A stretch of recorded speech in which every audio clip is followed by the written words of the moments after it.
Hello, everybody, and welcome to another Top 10 edition of Magic Mics, proudly sponsored by our Patreon supporters and CoolStuffInc.com, where you can find cool stuff in stock every day, and our co-sponsor CardHoarder.com, offer the best inventory prices and delivery of cards for Magic Online. I'm Evan Irwin, and we get started each week by saying hello to my two co-hosts, Aaron Campbell. We're back. We are. Ruben Bressler. Hey, how you doing? Good. How are we doing? Back in action? Doing great. It's been a while since we've done a top 10, so I feel refreshed, rejuvenated, and it's not just the eyebrows. Just had to drop that. Just drop that right there. It's okay. My skin is clear. My depression is cured. I'm ready to. No, I'm kidding. This is our 87th. What's your secret? Because I could use some of that in my life. My secret? Meth. Yeah. No, it's it's cocaine. All right, yeah. Got it. This is our 87th top 10. Wow. Top 10 X spells. That's very cool. And we also begin these things with our choice of the top comment from our last episode in a segment we call Honorable Mention, where Ruben will tell us who was the most luxuriant and letting us know what card we did not choose as one of our top 10 M20 cards. And you didn't have to remind him to do it this week. That's right. Well, he did, but you weren't here yet. I theoretically had chosen one, but I had forgotten. But I found this comment from username Screw This In. Oh. Really excellent. And you had a month to turn in comments this time. So thank you all so much for those who did so. My honorable mention can be a commander staple. There are myriad ways that he can be built, be it tokens, #storm in Walmart, and any other ways that are possible. He not only creates tokens, but he can use those tokens for mana for the low cost of free. If you do the go wide strategy, you are most likely playing #3dudes seriously, going the #storm in Walmart route. Oh, the shenanigans that can ensue. If you don't know what I'm talking about, it's Kaikar, Wind's Fury, or more known as Kakar. Like Martin Kakar? Okay. Right. Well, for those who don't know, Kaikar Wind's Fury is a mythic rare from M20. It's a red, white, blue, and a generic mana for a 3/3 legendary bird wizard. It has flying, and whenever you cast a non-creature spell, create a 1/1 white spirit creature token with flying. And you may sacrifice a spirit colon to add a red mana. Card is busted. Commander's Quarters recently did a deck tech for it, I believe. There was a young man at my LGS that was on Storm with it. Like, it is obnoxious. Yeah. Definitely seems like a nice combination of an engine and gas and alternative win condition all by itself. So yeah. Very cool card. Yeah, I'm looking forward to seeing some more Kaikar at Vegas this weekend. So if you're playing a Kaikar deck, stay far away from me. I'll watch you from afar. I don't want to. Watch you from Kaikar. Okay, got it. You don't need a commander guy situation of like, I didn't really know the card did this. I just saw it in the set and thought it'd be a lot of fun. No, none of that. And if you talk like that, guy kind of card. Commander guy has really taken off. I've had a couple of people tell me their stories lately. I've had people come up to me in public and be like, "Girl, I had a commander guy moment." And it's like, I'm telling you, he exists. We all know a commander guy, and it's fine. Love it. It's my favorite commander. I just like how it plays. And then he's torment to Hailfire for 81, just commander guy. Well, congratulations to Screw This In. See if you can track down Aaron on. Congrats on the excellent username. Excellent. I think you're already banned a few ways by Aaron at this point. Oh no. Oh wait, no, the opposite is true. All I'm saying is get a hold of Aaron. She'll get you that code. Thank you so much for being part of the show. Thank you. So we are talking about our top 10 X spells, where X is in fact going to give it to you. That's right. I actually named the Google Doc this week that I made my top 10 list in X going to give it to you, just to make it super hard for our scorekeeper emeritus to find it in the emails. It's what we did. It's how we roll. And we have a non-zero amount of hires for everybody. Speak for yourselves. You have a non-zero amount of hires. I only have 2. That is a non-zero. I know, but you guys have more. You guys have twice the number I do. I have 4 hires. Yeah. Mm-hmm. And I believe there's a same somewhere on this list as and well. If you combine them, you guys together have 4 times the hires I do. Wow. Well, if you combine, okay. If we combine, okay. Well, look, if number 10. Yours together, you got more math to do. Well, look, number 10 for me is higher on someone else's list. Ruben, do you have one? I have a number 10, and it is a card that has been a staple of multiple formats. To this day, it is a card, well, maybe not anymore, hashtag Hogak, but for a long time, this was a very staple card of the modern format. It's been around since the original Ravnica City of Guilds. It was reprinted in Magic 2015. I am talking about Chord of Calling. Yes. Chord of Calling is X green, green, green for an instant, as I mentioned, a rare originally from Ravnica. It has Convoke, which means that your creatures can help cast this spell. Each creature you tap while casting the spell pays for 1 generic or 1 mana of that creature's color. And its ability is search your library for a creature card with converted mana cost X or less and put it onto the battlefield. Then shuffle your library. Particularly potent in the Kiki Chord style strategies that one Mr. Jeff Hoagland made particularly popular. Really good in the Birthing Pod creature toolbox decks, where you want to be able to go get your Vizier of Remedies, or your Devoted Druid, or your Malira, or your Kiki Jiki Mirror Breaker, anything and everything that you could possibly want out of that particular strategy, and has seen pretty much consistent play the whole way through.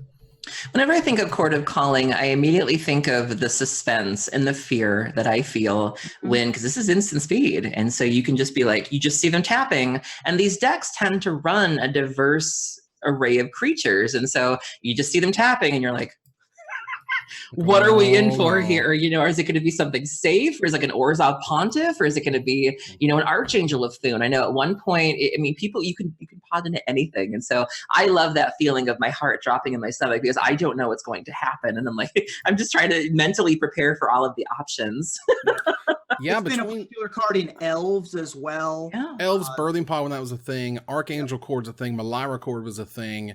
The idea that you can just be like, oops, I get whatever I want at instant speed, tap all of my creatures so I could be tapped out, quote unquote, and still be able to do something. Even it just reprinted it in Magic 2015 was like, whoa, like they're bringing back Chord of Calling. Are you serious? Because it's also just a good card in like random collected company decks. Yeah. Or just good old-fashioned green creature decks. Go get your best green creature you want right now. That is fantastic. Aaron, what's your number 10? I love when Wizards finally gets around to completing cycles. And my number 10 was the last remaining card from a cycle that we were given in Avacyn Restored of Miracles. You know, green had their, you know, Revenge of the Hunted, I think it was. Red had Bonfire of the Damned. White had Entreat the Angels, which has been, you know, dominant in a couple of formats. Blue had, I think it was Temporal Mastery. But there wasn't a black version up until last year with Commander 2018. This card came out. We had the art, actually. I think the art for this got leaked before the card did. And so we knew that this art was leading to something, but we didn't know what it was. And when we finally did, I erupted. You could hear my screams all over the country because it was everything I want to be doing in life. My number 10 is Entreat the Dead. So Entreat the Dead is 2x and 3 black. It's a sorcery. It says return X target creature cards from your graveyard to the battlefield. I'm in. Like, you could have just stopped there. It's fine.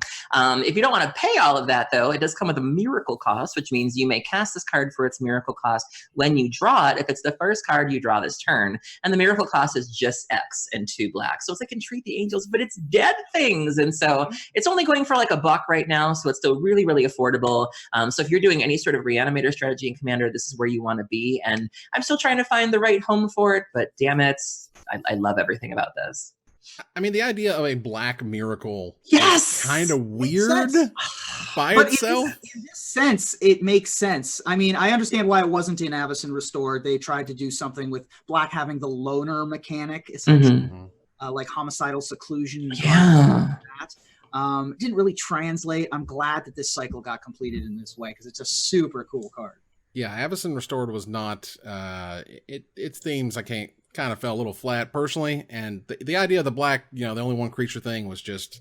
It made black very miserable in the limited environment to not have connections to the other colors. So Avacyn Restored Limited is one of, in my opinion, the top 3 worst limited environments. It's really, I mean, because the miracles are insanely swingy. Yeah. You're just like, oh, you lost. I'm sorry. You lost the whole game now. Like, right. Or I just have a Grisel Brand. Everything costs 9 million mana. Like Mist Raven is by far the best card in the set. Like, it's crazy. But Entreat the Dead itself, again, having that really cool frame, which I love. The idea that for 5 mana you get a creature, that makes sense. That's fine. But of course, if you just, you know, brainstorm it back or whatever, you can just go completely insane. It's not good enough for Legacy. Clearly, they would have done something stupid with it by now. Oh, yeah. But, can't have it all. All right, so let's move here to number 9. My number 9 is a classic, oh so classic X-Spell. It's a card that I have been seeing, looking at, playing for basically ever since I got back to Magic. Because when I got back to Magic, they had just printed it. Like, literally, they were previewing the set this thing showed up at. And I was like, wow, that card is so cool. And because Planeswalkers exist now, and because it doesn't mention Planeswalkers, my Deathcloud can't be reprinted ever, which makes me sad. Deathcloud is black, black, black X. It is a rare sorcery originally from Darksteel, reprinted in Modern Masters, and it says each player loses X life, discards X cards, sacrifices X creatures, and sacrifices X lands. And imagine Garrick Wildspeaker pumping up a big giant Deathcloud as soon as possible, your Pentad Prisms and all this other stuff. It was fantastic in the, gosh, was that was extended, right? Old extended. Old extended. Green Deathcloud rock kind of deck. Sakura Tribe Elder. This was right when Planeswalkers happened, and Garrick, ramping into your Deathcloud for 3 and 4 or whatever. Well, I mean, creatures like Kitchen Finks and Thragtusk with it too. It took a minute from Darksteel to Lorwyn, but for sure. For what it's worth, popular in Standard too. I mean, there was a Deathcloud deck in Standard. Right. I love this card, and the only reason I didn't include it on this list is because I've included it on at least one other list. But I love Deathcloud so much that I cannot cast it in public because I cannot cast it with a straight face. Every time I cast it, I'm just like, Deathcloud for 4. Yeah. And my opponent's like, that's not funny. And I'm like, what do you mean? It's hilarious, everything. And I can't do it because then they always forget something. So they'll begrudgingly do like most of it. And it's like, I need your cards too. And I can't do it. So it's just better. It's better for everybody if I do not cast Deathcloud in public because somebody's going to get hurt. And it gets around Indestructible. It gets around anything that has sort of hexproof or whatever. If you resolve this against Bogles, that is because you can Deathcloud for like 2 and you're like, whoop. That's all you got. I mean, I have literally personally begged Aaron Forsyth, head of RD. I'm like, please, I want to play a Deathcloud deck. Just add Planeswalkers to it, call it something else Cloud, and let's do this. Shift for 6 months or 3 months. Like, come on, throw us a bone. I mean, we've gotten things like super expensive show and tells. Years. Yeah. Tell is a card that didn't reference Planeswalkers, so that's another great example. They can print a more expensive or more cost prohibitive Deathcloud. Planeswalkers next time. I would love that. I think that's possible. I think that we're live for that one. We'll see. Ruben, what's number 9? My number 9 has completely dominated many formats. Standard, it's been the most popular card in Standard at one point.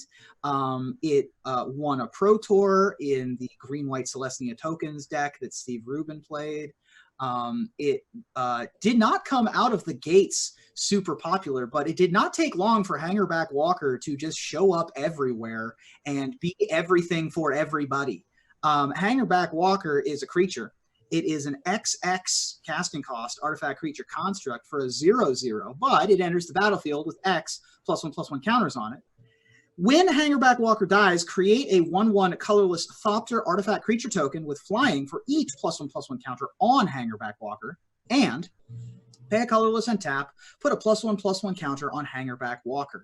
This was an extremely popular card in every kind of deck, most notably the Celestia tokens deck that was running around, but to this day it sees play in the Hardened Scales Affinity deck.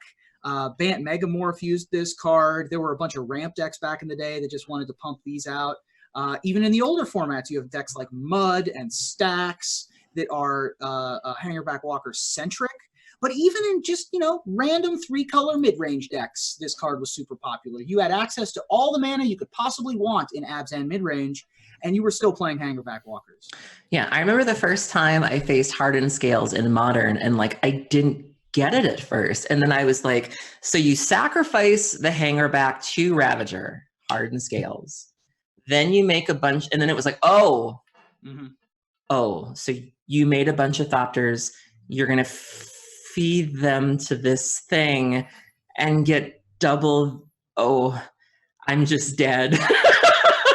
And it's just like this pinata of pain that just bursts. And instead of candies and treats and dulces, you get thopters, and you can just feed them to a Ravager, which you can put onto a ballista, or you can just make something really, really big, or you can put these on an ink moth nexus or something. But it makes combat math difficult. It makes blocking difficult.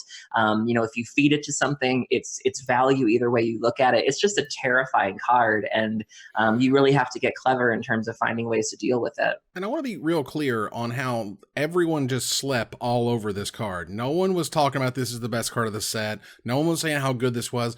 Magic Origins is kind of unique in that it had two different cards, Baby Jace and Hangar Backwalker, that were just unbelievably powerful. This stupid thing sees vintage play, y'all.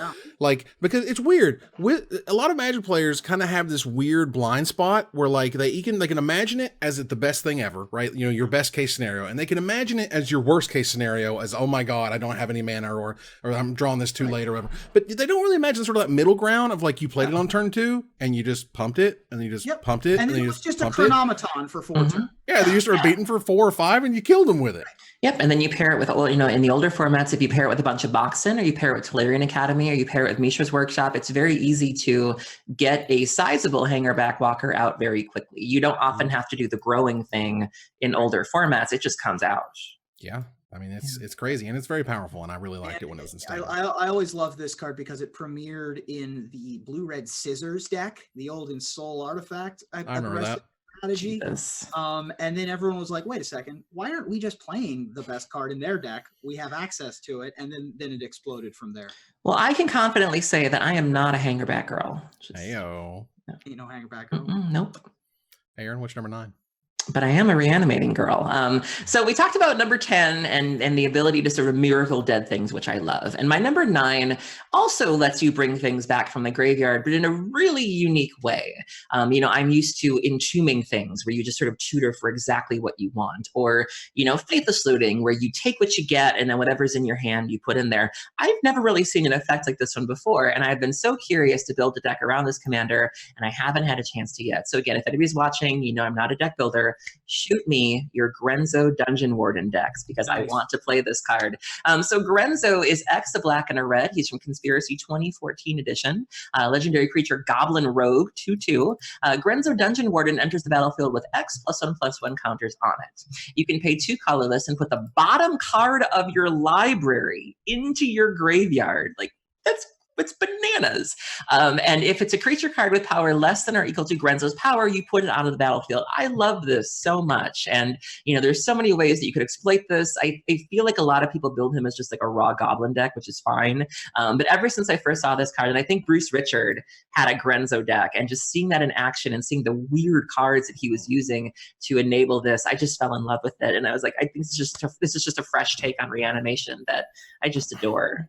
I mean, the idea of combining the power, can power less than or equal to, and then the idea of combining it with something on the bottom of your deck, which, like, the bottom of your deck is kind of a zone that Wizards doesn't play with a lot. There's a few cards that reference it, but not a whole lot. And I could see one day the bottom of your deck being really important, or something kind of tucking itself to the bottom, and then Grenzo is just the perfect card to get it back out, which would be sweet. Wizards, you have to get more comfortable with the bottom. We almost got through that whole thing, y'all. That whole thing. We almost. I just had to find the spot on the wall as you were talking, and just don't do it. Don't do it. There was. All right. We went here to number 8. I don't have one for a while. I'll see you guys at number 6. Oh, geez. Ruben, do you have a number 8? I do. I have a number 8, and it's one of the most exciting cards that we've ever seen printed. So much so that maybe the most famous GIF in the history of Magic the Gathering as a result of Bonfire of the Damned. Bonfire of the Damned, speaking of miracle cards from Avacyn Restored, is XX and a red. It is, of course, a mythic. Originally from Avacyn Restored, reprinted in Modern Masters 2017. Bonfire of the Damned deals X damage to target player or planeswalker, and each creature that player or that planeswalker's controller controls, and it miracles for X and a red. This card was all over the place in Standard, primarily in like the rug control decks. Excuse me, this was Jund, baby. I played Standard Jund. This was Jund. This was Naya. You know, this was all over the place. There's a lot of John, some Blue Moon. That was a thing. Blue Apparently. Moon, I think it still is running Blue Moon, actually. The Ponza decks actually sometimes run Bonfire in the sideboard. You know, like the Red Green Titan Shift decks sometimes do. Oh, it sees play, and it's always just like it was really popular originally in concert with Primeval Titan because people wanted to cast it for 10. But turns out just casting this for like 3 is good enough, and so people put it in any deck really. This was one of the, I would say it's a toss up between this and Entreat the Angels for the cards that most felt like an actual miracle. Where like, you know, your back is up against the wall, you don't know what else you're going to do, you draw it, and then it gets you out of the situation, or it just closes out the game for you. Those were the 2 cards that really captured the feeling most of like, woo! Or it happened against you, and you were like, thanks. Thank you. This is my pre-release experience. I've thrown all my crap in the graveyard, flipping the table, getting out of here. Because, like, it's just a beating. These cards are just unbelievably swingy. And while I understand how good it was for coverage, because, you know, for coverage, you can't get something that's Miracle's great for coverage. Amazing for coverage. Every pro absolutely hated them 100% of the time. It was kind of incredible. Yeah. All right. Aaron, what's number 8? So we're going to keep the on-brand trend going. This is a card that I had to read a couple of times when it first came out because I just didn't get it. And I really like when Wizards finds new ways to do removal spells. One of my favorites, I think, came out in Core Set 2019, the Nightmare Thirst, I think it was, where it was like something gets -X for each life you gained this turn. I thought that was really, really clever. And so I like when they find new ways to do murder or Doomblade or new spins on that. And nothing is more genius than my number 8, which is Dark Salvation. So Dark Salvation is XX black. It's from Eldritch Moon. And it says target player puts X/2/2 black zombie creature tokens onto the battlefield. Okay, you got that? Then up to 1 target creature gets -1/-1 until end of turn for each zombie that player controls. So you can make a zombie with this, and that's fine, but it also counts zombies that you have, period. And so if you were playing one of these zombie decks that were around for like, you know, Amonkhet Standard that Jerry Thompson did well with, this was a prime removal spell that you could use. And so, you know, for someone like me who loves zombies and dead things, this was great because you could make zombies and then it's a removal spell. Like this is really, really cool. If you're doing quite well and you have a lot of zombies, this can get really, really big. And so there were neat ways you could play with the cost of this. You know, it gave you bodies, plus it was a removal spell. I love the flavor of Liliana sort of floating over the sea of bodies because she was, you know, the last hope, you know. And so I love everything about this card. I have to play Matt, and I'd love to see more cards like this. I mean, this was a 4 of in Jerry Thompson's Pro Tour Amonkhet They're rare. deck. Yeah, that was incredible. So essentially, he would kind of give himself zombies. Is that correct? Then so you give yourself you get the zombies. Oh, and then because you're playing the mirror. Right. Well, no, just it's so like if Ruben and I were playing each other, I make 2 zombies, then I choose a creature of Ruben's, and then it's based on however many zombies I have. Oh, because the target player, that same player is being referenced at the end. Right. Yeah. So it's based on how many zombies the zombie player has, not the opponent who's about to lose something. Gotcha. Target player. So if I'm casting it, target player creates 2 creature tokens, then up to 1 target creature for each zombie that player controls gets -1/-. See, this one still confuses me. See? Right. But it basically, it's all upside for you. It works the way you would want it to. Yeah. And that's terrific. And again, this saw infinite play for all the decks at Pro Tour. Amonkhet, again, Pro Tour Hour Devastation, it was in there. Like, this thing was It's sweet. really good at 7 mana to make 3 2/2s for yourself, or just 1 mana. Target, you know, have your opponent make no zombies, and then your opponent's creature just gets -3/-3. Absolutely. It also won Grand Prix Minneapolis in the hands of Steve Locke, which I think is kind of cool. Yeah, that card's great. All right, let's move on here to number 7. Again, I ain't got one, but I'll see you guys in number 6. Ruben, what's your number 7? It's also going to be a bit of a break for me. This is going to be the Aaron Campbell show. I have 765 or higher. Well, don't worry, listeners. I got some. I'll nourish you. Go ahead. What's your number 7? Okay, so Oh, my number 7 is a really important piece of the Grisel Brand deck in Modern, which I had the pleasure of learning from one Mr. Labufu on my stream one time, and the deck feels amazing. And this is a very important piece in that allows you to keep churning through your deck in order to find the pieces that you need to win the game. It was recently reprinted, and thank God it was, because it was ridiculously priced for a while there. Now it's down to about a good honest $1 to $3, and so if you want to play Grisel Brand, this card is out there and it is for you. My number 7 is Nourishing Shoal. So Nourishing Shoal is X and 2 green. It's an instant with Arcane, which I'm still not 100% clear about. You may remove a green card with converted mana cost X in your hand from the game rather than pay Nourishing Shoal's mana cost. You gain X life. So the way the Grisel Brand works, for those who don't know, is you want to cheat out a Grisel Brand with ideally like Goryo's Vengeance. And then while you're at it, you want to draw a bunch of cards and then you want to keep going. So you want to get to a point where you find like Borborygmus Enraged and a bunch of lands, and you just can throw all your lands at someone and kill them. But you need to gain life to keep Grisel Brand going, because Grisel Brand will make you kill yourself if you're not careful. So you pitch your World Spine Worms, remember that card, to Nourishing Shoal to gain all of that life from the casting cost to keep feeding Grisel Brand. And ideally, you will find all of the rituals that you need, the Metamorphoses you need, to be able to, through the breach, out a Borborygmos and then chuck all of your lands at somebody. And so you haven't lived until you've done this. It feels incredible when it works. And this is the card that really ties it all together, because you need that life gain to keep the cog spinning. And when you find it and you're still in the game, you just keep drawing, and it just feels wonderful. I mean, I can't accurately explain how hard this card got dunked on when it was first printed and how everybody was like, what a complete joke. What a joke of a card. It is a complete joke, and was until very recently, when people realized, oh, I can just gain 15 life with my Grisel Brand in Modern, because Modern, right? Because am I right, folks? Cards get good. Yeah, because now a chalk worm is the card that we remove to our Nourishing Shoals, and that's. But yeah, I mean, of the shoals, this is certainly not the one that had the most play in its history. Probably the least, actually, as Shining Shoal was very popular in Standard, Sickening Shoal as well. Blazing Shoal is banned in Modern, and Disrupting Shoal sees sporadic play here and there. And Nourishing Shoal sort of just was the 5th one for a while, but it does have a home in the very specific type of combo deck. And this just came out in the last 3, maybe 4 years here.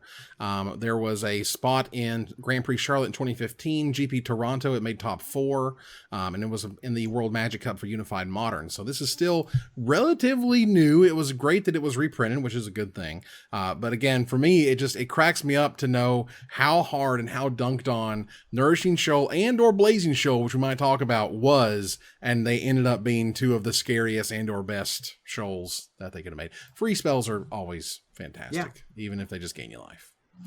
All right, let's move on. Imagine giving them to an 8/8 body with trample. What could go wrong? Right? Yeah. All right, so we are here at number 6. Oh my gosh, I have one. Work. Oh my gosh, we have mentioned it before. I guess everybody gets their own little miracle. You got Entreat the Dead, Ruben got Bonfire of the Damned, and I got Entreat the Angels. Because this card is completely insane. Sure is. This card is a white XX sorcery. It is a mythic rare from Avacyn Restored, Modern Masters 2017, and Commander 2018.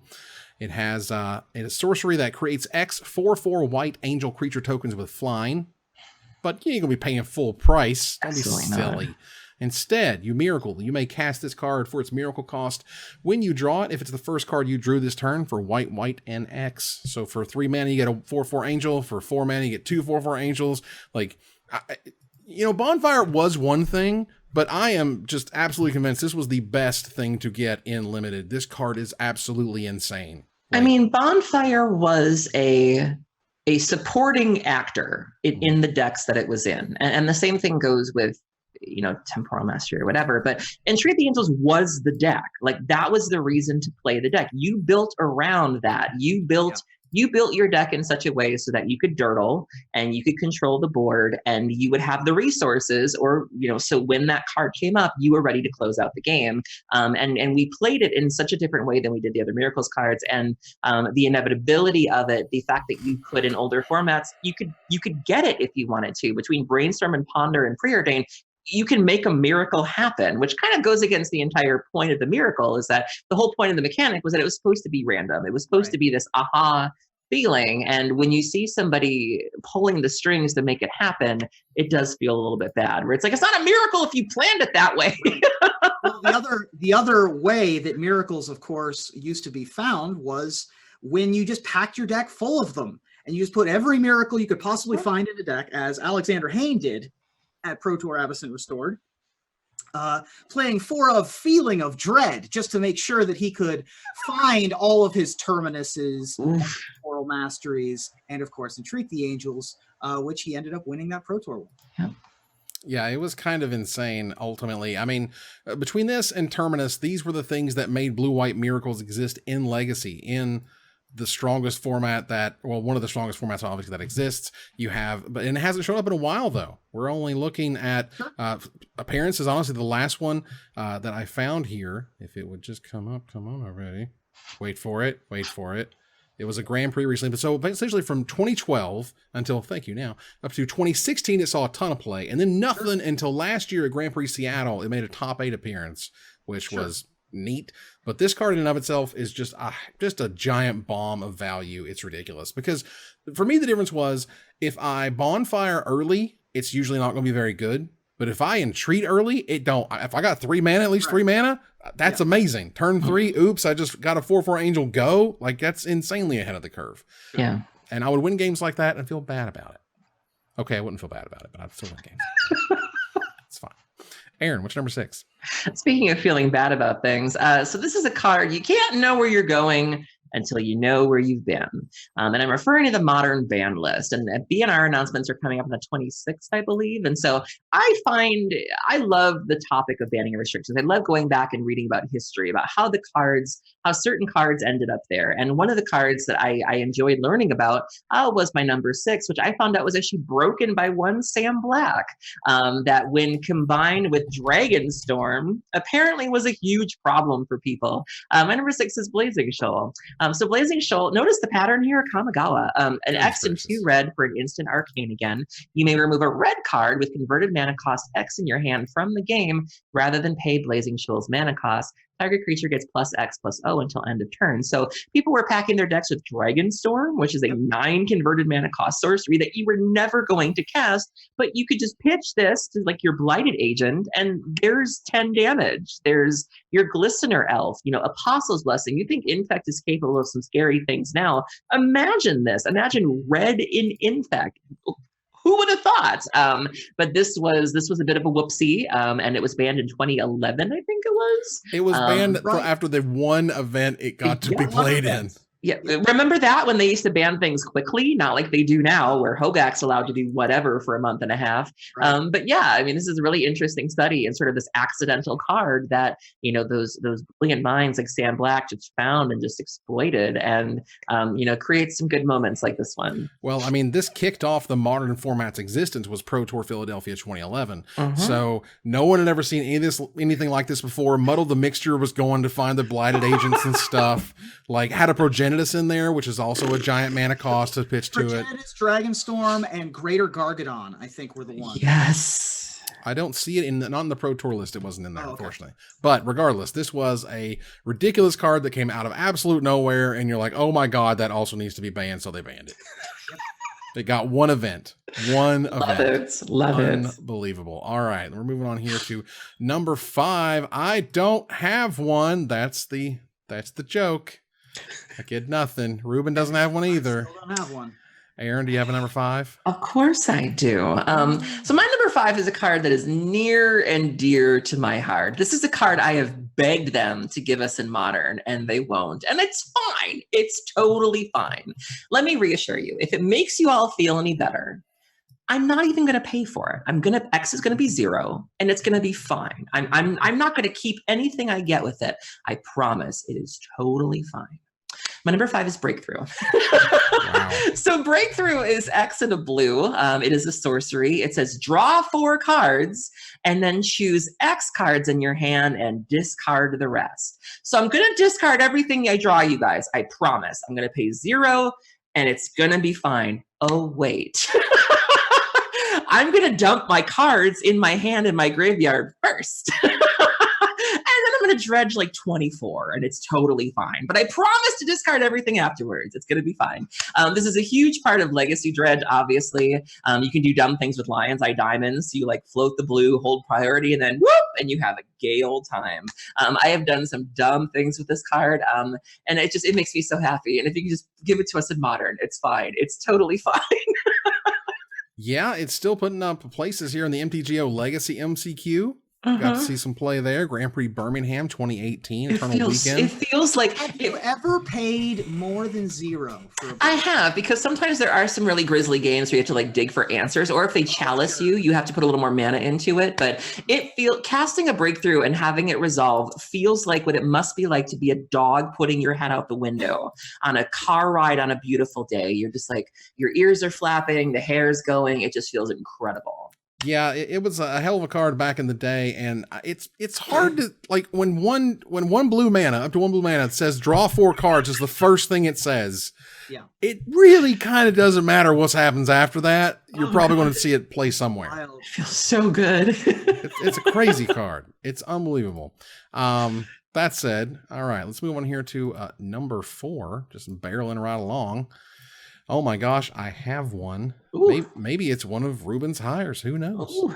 But, as I was going through the X spells as we have them, generally, what happens is we'll create a criteria. I'll get the criteria and I'll just like start scrolling. You know what I mean? I'll see something. I'll be like, oh, that's got to be in there. And then I'll see something like, whoa, I cannot possibly make a list and not include a card like this one.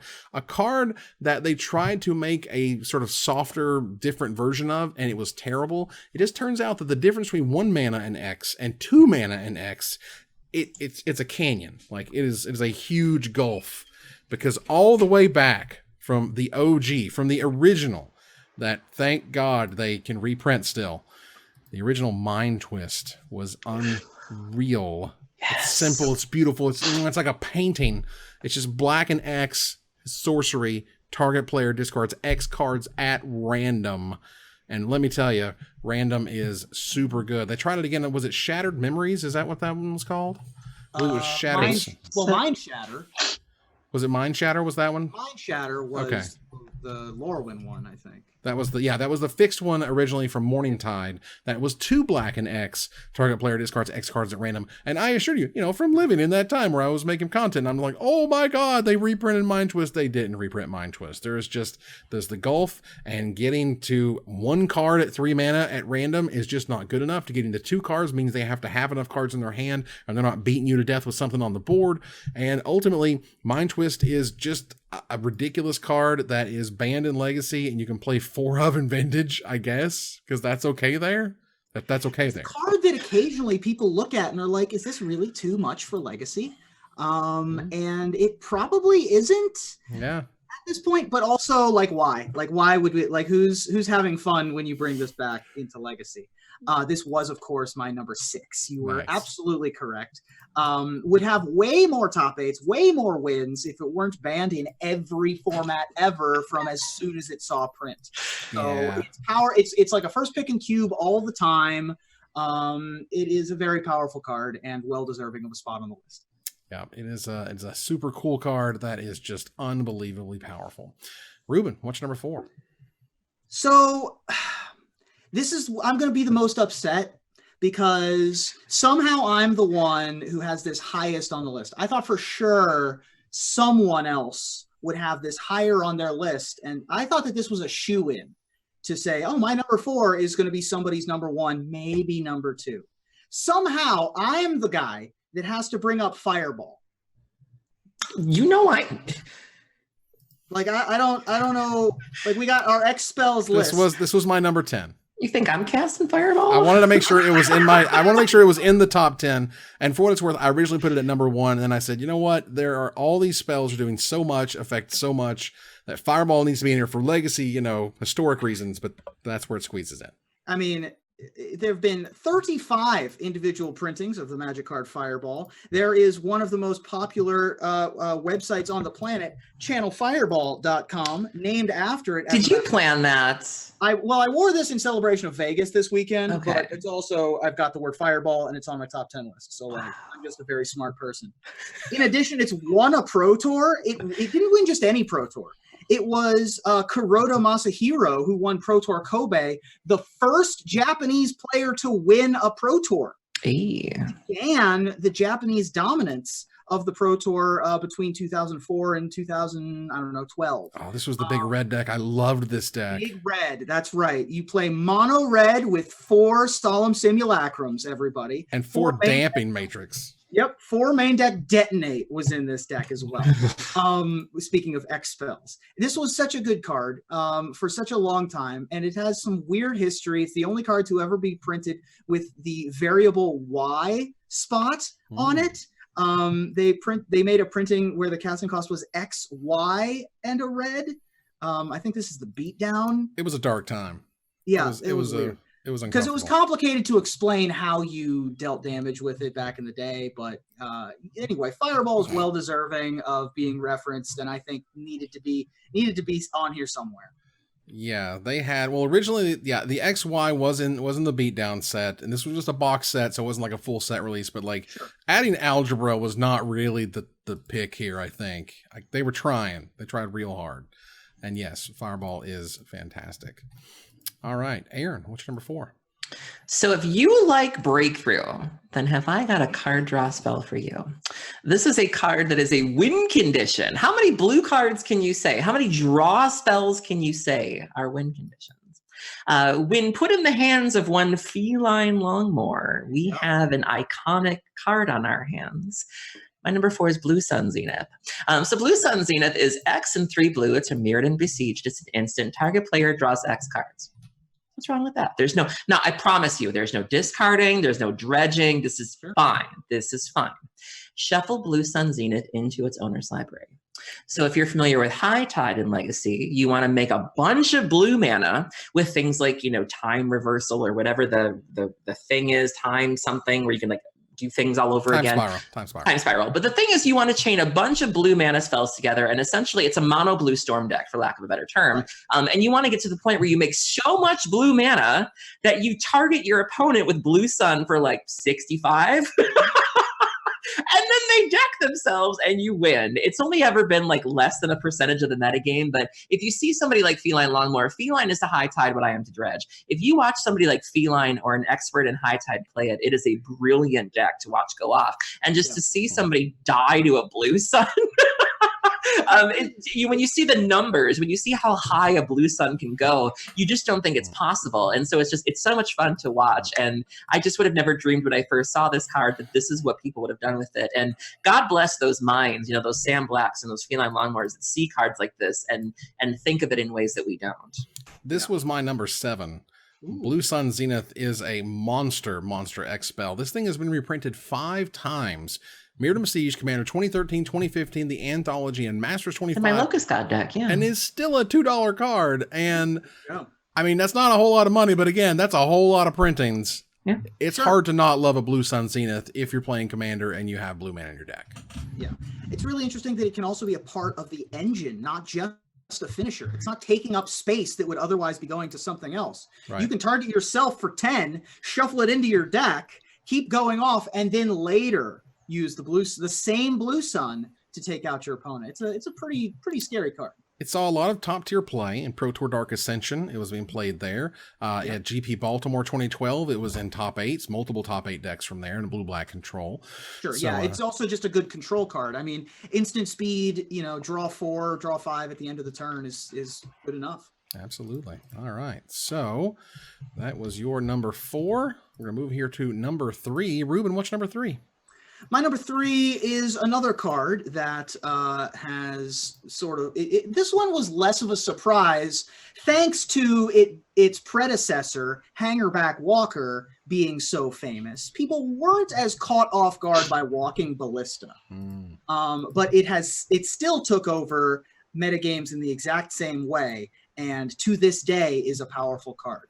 Walking Ballista is an XX for a 0/0 artifact creature construct that enters the battlefield with X+1/+1 counters on it. It has pay for colorless : put a +1/+1 counter on Walking Ballista and remove a +1/+1 counter from Walking Ballista. It deals 1 damage to any target, originally a rare from Aether Revolt. This is a card that is extremely popular in, for example, Tron decks, fast mana decks in Legacy and Vintage, where you can make an 4/4 Walking Ballista on turn 2.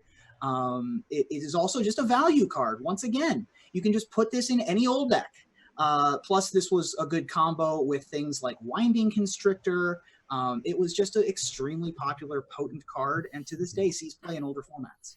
Yeah, this is another one of those cards that just wins out of nowhere, where it's like you swing in with a 5/5 Ballista, and then you could just die because they'll remove everything. You know, the fact that it's instant speed. One of my favorite, I guess you could say favorite uses, is when they exile my bridges. So they'll just be like, I'll do like a sacrifice effect. I'll sack to therapy, and then they'll be like, whoop, whoop, whoop. And it's like, no. Wait. And so I know if there's a Ballista in play, my bridge from belows are not long for this world. But, you know, just the inevitability of this, the fact that it can start out so small, and if you don't do anything to stop this, you know, it's going to get out of hand. The fact that it can block and then ping something else, like before damage is done, it's just such a versatile card and just terrifying. And I mean, this has seen play as recent as the Mythic Championship in Barcelona. It saw play in 2018's Magic Online Championship, Pro Tour London, you know, Eternal Weekend from last year. Like, this thing just does not stop. This was my number 8 because I love me a Walking Ballista. I essentially just tried to sort of choose between Hangar Backwalker and the Ballista, and I chose the Ballista, if nothing else, because it's a little more new, as it were. It's seeing a little bit more play, in my opinion. Both of them see play. And both of them are great cards, but you know, this one was played literally just as soon as the last Mythic Championship. So, so that's really sweet. This card is super crazy powerful, and I love it. And it's also one of those cards that I think kind of, and then we're talking about a few of these here soon, where Wizards is like, we just can't do too much at generic mana costs. Yeah, I think there was a recent announcement where they said that they're going to start focusing on colored artifacts more.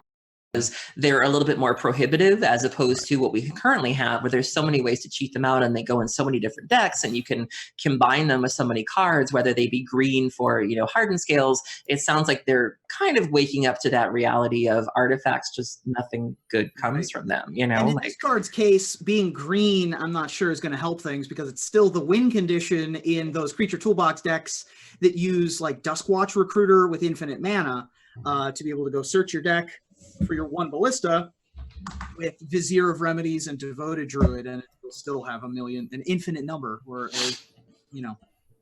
Absolutely. Aaron, what's number 3? Number 3 is the only higher on my list. Ooh, all right then. Well, that's pretty cool. Well, this is one of those that I'm a little surprised, not totally surprised, that I'm the only one to keep it this high. I would expect something like this to be similar on Ruben's list. Maybe this is his number 7 or number 5. This is a card that showed up originally with a weird mechanic, and if you weren't like, I wasn't expecting a lot of reprints on this, but thanks to the master sets, we've gotten some, which is awesome. Also a Kaladesh Invention, also an ultimate box topper, and it is Engineered Explosives. Engineered Explosives is a fantastic X spell. It's just X mana, X generic mana for a rare artifact with Sunburst. It enters the battlefield with a charge counter on it for each color of mana spent to cast it. So for 2 generic mana, you can sacrifice it, destroy each non-land permanent with converted mana cost equal to the number of charge counters on Engineered Explosives. This was a nice thing they tried to do in Mirrodin Block, which is they're artifacts, but they care about color. And isn't that like kind of cute? But then they kind of created one of the best pieces of removal, sort of sweeping removal of all time that could go in any deck, no matter sort of what your colors are. And is now a sideboard staple, is at least $11 to $12 and up. and we'll probably never go any further lower than that. And then they strapped it to a land, and now we have Blast Zone. And then they're like, let's just put it on a land. Bring back with life from the loam, or that you can go crop rotation for. I mean, it's just a beautiful thing. This is one of those cards that was desperately in need of a reprint. I played 1 or 2 at various points, and every time I turned around, $60, $80. And I was like, how? Like, what is going on? And so it is just an incredible sideboard card. It is such a versatile answer to everything. Older formats tend to live and die by their 1 to 3 converted mana cost cards. And so, you don't even have to get an engineered explosives that high to be able to do a lot of damage. And so, sort of the inevitability of it. I've seen people main deck them in Legacy. The card is just incredibly powerful. And boy, are we blessed to have it on a land now. Oh, yeah. This was, in fact, my number 7. It is, it's just ubiquitous. It's all over the place. It's probably the most played X card that's ever been printed. Absolutely. So, that said, let's barrel on here to our number 2. I am sharing my number 2 with somebody. Well, this is another one that, again, I was a little surprised that Ruben hadn't ran into with me on this one at a very high spot. This is our number 2, right? Because, and this is also a great card that that just recently, I swear to God, I went to GP Tampa and I played in a Masters 25 draft and I won, high five. And I went and I was like, screw it. I'm just going to buy some Masters 25. No, it was an Ultimate Masters draft. And I went and I was like, I'm going to buy some Masters 25 packs because who cares? I got 5 packs. I opened whatever. My 4th pack, I opened our number 2, which was Chalice of the Void. And I swear to God, I opened up pack number 5 and it was another Chalice of the Void. Nice. I opened 2 right in a row. Wow. Non-foil, just right there. It was insane. Chalice of the Void, however, is an incredible Magic card. Aaron, tell us what it does. So Chalice of the Void is an artifact. It costs XX. Chalice of the Void enters the battlefield with X charge counters on it. Whenever a player casts a spell with converted mana cost equal to the number of charge counters on Chalice of the Void, counter that spell. This has been printed 4 times if you include the Masterpiece, and it's still an $80 card. This is main deckable in various formats. I think Eldrazi-Tron runs 4. A lot of the Tron strategies are main decking this now. Again, I mentioned the older format sort of living and dying by those older cards. If you play a Chalice for 1 against, like, Is It Phoenix? Or Delver decks basically just scoop to a Chalice on 1. Like, it is incredibly difficult for some of these decks to have any answer to it. If you play Vintage and you're on the play, a Chalice for 0 is fine. Like, so many people keep hands full of Moxen, and if you just Chalice for 0, nice paradoxical outcome you've got there, because that's not happening. And so it's just a flexible card. If you are playing something like Mono Blue Tron, I've had friends Chalice for 5 against Ad Nauseam. That's infuriating. And so it's just a flexible, versatile, terrifying card that changes the game in such a unique way. I've seen people pair this up with, like, I think there was a Merfolk player that was pairing this with, like, Cavern of Souls. And it was nice. like, he had chaliced me for 2, and I was like, ha ha, ha ha. And I was like, oh.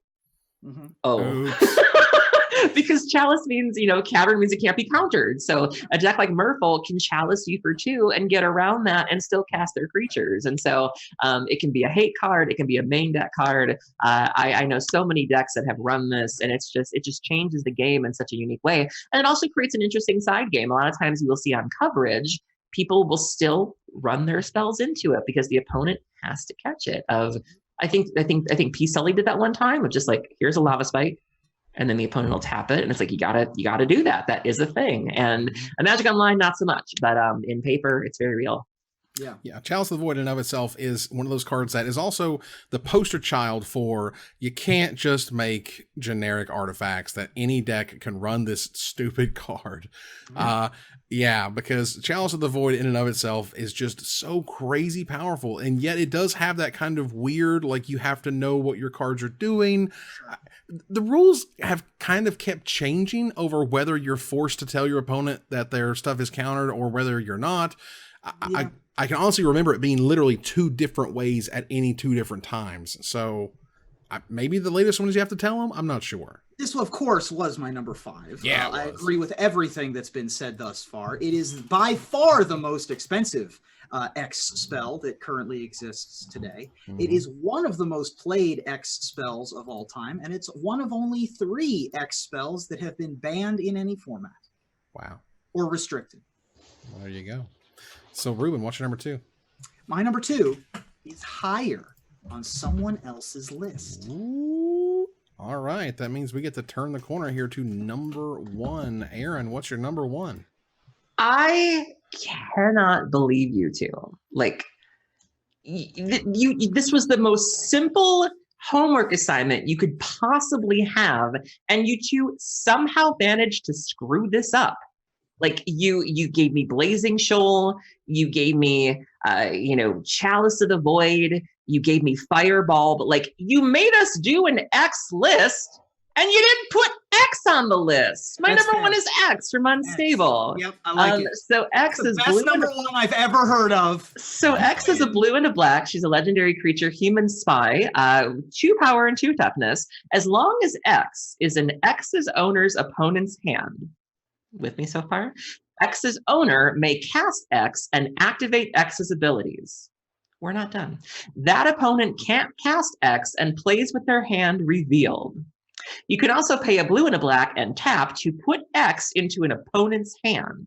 You can also pay 3 a blue and a black. You may play a card in the same hand as X without paying its mana cost. This card embodies what a spy should be. I mean, you have Xantia, which is doing the double agent thing, but X literally just sits in your opponent's hand, and you can cast and activate abilities. You can cast this is just the pinnacle of like what this organization was supposed to be doing, this Agents of Sneak thing. But you can't have an X list without X. Come on now. At this point, I can only apologize. I'll give it to you. I mean, there's no argument I can make. You literally have to give it to someone. That's what you have. You have to do that. This was when we made this list. This was literally, you mentioned, we talked about things that were like sort of auto includes. Oh no, girl, this was top of the list. We're doing this. I gotta find 9 other cards now. What can I say? You're correct. I have no rebuttal. No rebuttal, except this card is a little weird, but it should be because it's unstable. It's odd. You're putting it on your opponent's hand. You're casting stuff from your opponent's hand. This number 1 makes me so happy. I kind of don't even want to say my number 1 anymore. As the top 10 X spells, and X is number 1, and X did have to give it to you. Oh my God. It's poetry, y'all. It's poetry. Wow. Ruben, what's your number 1? I mean, there's no way I can follow that. However, let's stick to the non-silver bordered cards. Just for mine. You are correct, Aaron. However, let's assume that I wanted to find a card that had a Pro Tour win, is in the Vintage Cube, has been or is currently on a banned and restricted list, sees play in a myriad or saw play in a myriad of formats, and still maintains its value to this day. Well, the X spell that you're hoping to look for at number 1, in that case, would be Green Sun's Zenith. Green Sun Zenith is X and a green sorcery, originally from Mirrored and Besieged, reprinted in From the Vault 20 and Eternal Masters. Search your library for a green creature card with converted mana cost X or less, put it onto the battlefield, then shuffle your library, shuffle Green Sun Zenith into its owner's library. It is, of course, banned in Modern, partially due to Dryad Arbor, but it would also probably still be too good if you could go get any, 1-mana elf or your Devoted Druid or your Primeval Titan. Really popular in Maverick-style decks in Legacy. It has seen all sorts of play all over the place in every format in which it was legal, and I think is well-deserving of the number 1 spot. Yeah, this was my number 3. This is just an infuriating card. And then this is sort of what green does. There have been so many iterations of this. We've seen Collected Company. We've seen, now the finale, the green finale. Right. We've seen, Court of Calling. This is what Wizards has decided green is going to be good at.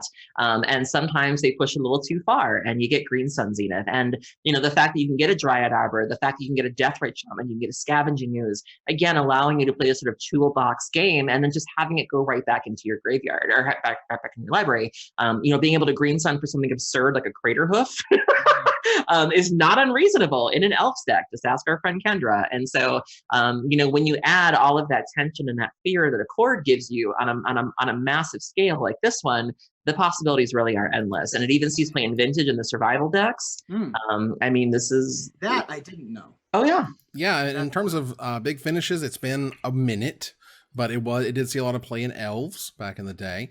Look, man, it's banned. This was... I don't know. I know. It would be doing more work if it weren't literally ruled to the sidelines. If it wasn't a one-mana rampant growth, yes. My first time ever casting Greenson was an Enchantress, because we wanted to get our Gothian Enchantresses. And so that was something I would do to make sure I had my engine going. And it just feels amazing. I mean, this is my number 5. It's not like I wasn't giving this one respect, per se. I do this as things in the top 5. And yes, it is banned, which to me makes it a little, sort of lowers its shine a little bit, because it's tough to raises the shine to me. Yeah. This card's great, but you can't play with it. You're like, all right, fine, whatever. I mean, this deck or this card was a key part of Brian Kibler's Kessig Titan deck that he won a Pro Tour with. That Junya Ianaga won Worlds that year with as well. So it's a two-time champion.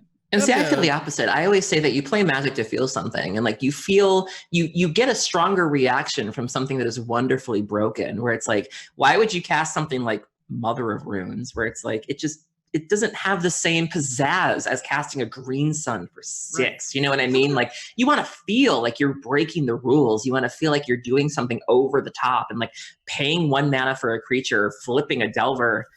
Big whoop, man. Like, take your pulse. Look, just like my number 1 just ran the standard environment through the process of elimination. I know what Ruben's number 2 is.